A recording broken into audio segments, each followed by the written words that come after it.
Einam.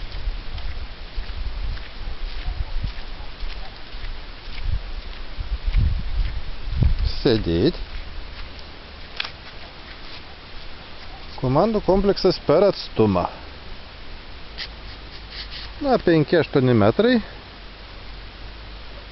Komanda gulėt.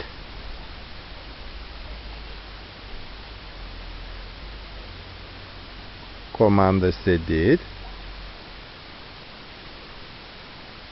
Ir komanda stok. Su išlaikymu, šuva negali prieiti, nei pabėgti. Nu, stok gražiai. Užfiksavom ir šaukiam. Pas mane gerai, ateik, čia šaunuolis. Na kągi, čia įdomus egzempliorius Veimaro paukššunis.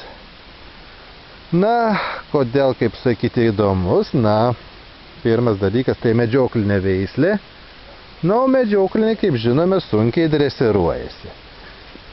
Na ir jis vėl kaip visi, truputuką pavėlavęs virš metų, metai su kapeikom, žodžiu, bet dresavimas daro stebuklus. Šitas judrus šuva, ganėtinai dabar paklusnus, mielas. Na, ateik pas mane pasirodė, geratis. Taigi laikas ir kartojimas daro stebuklus. Va.